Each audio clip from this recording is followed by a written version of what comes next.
Hello YouTubers, my name is Andrew Bush. I'm a nutrition and dietetics student from Buffalo State College, here to bring you the first video in a series where I'll be discussing some of the most popular topics in nutrition.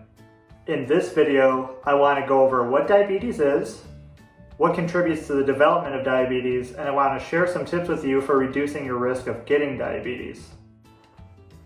Type 2 diabetes is one of the fastest growing chronic diseases in America. According to the CDC, over 30 million Americans have diabetes and 84 million Americans are pre-diabetic, which is a major risk factor for developing diabetes. How exactly does someone get diabetes? First, let's quickly go over the two major kinds of diabetes, which are type 1 and type 2. Type 1 diabetes is a condition where a person's immune system inappropriately attacks the pancreas, which is the organ that makes insulin, and prevents insulin from being produced. Insulin is a hormone which acts to lower a person's blood sugar. When the pancreas stops making insulin, a person has no way of lowering their blood sugar, and so their blood sugar can eventually reach dangerously high levels. Researchers are still trying to pin down the exact cause of type 1 diabetes, but it's believed to be either genetic or caused by exposure to viruses or other environmental factors.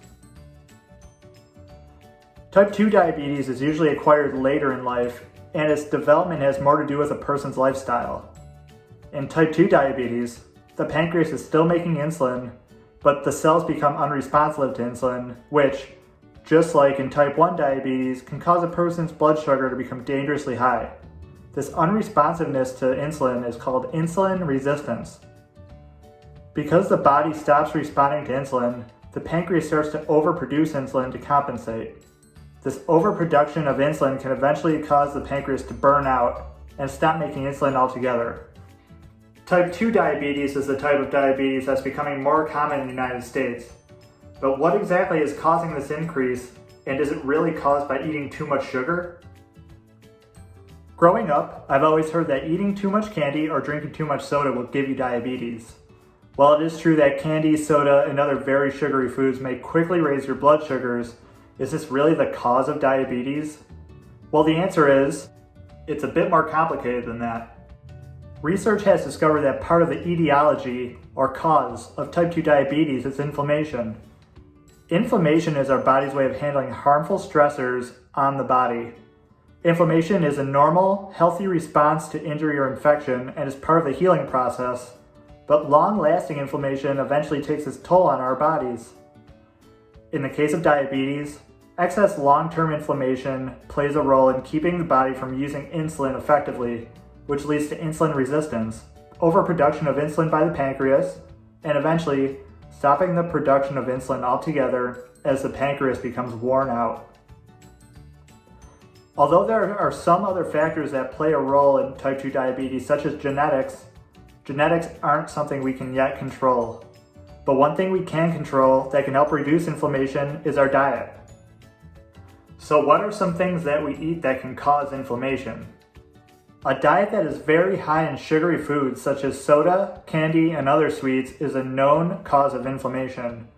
But sugar isn't the sole source of inflammation in the diet, and eating too much of it isn't the sole contributor to developing diabetes. Other sources of dietary inflammation can come from certain fats, such as saturated fat and trans fat, as well as consuming too much omega-6 fat when compared to consuming omega-3 fat. So what are some lifestyle choices we can make to reduce this inflammation? Cutting down on processed foods, eating more fruits, vegetables, nuts, seeds, and beans, and choosing more plant-based protein sources may be helpful for reducing inflammation from our diets. Omega-3 fatty acids also help fight inflammation. You can find omega-3 fatty acids in foods like fatty fish, flaxseed, walnuts, and chia seeds. And of course, reducing the amount of sweets you eat and drink may also be beneficial. Even maintaining a healthy weight can help prevent excess inflammation, as obesity itself is an inflammatory state. This is where being active and incorporating exercise into our lifestyle while being mindful of the amount of food we're eating can make a big difference.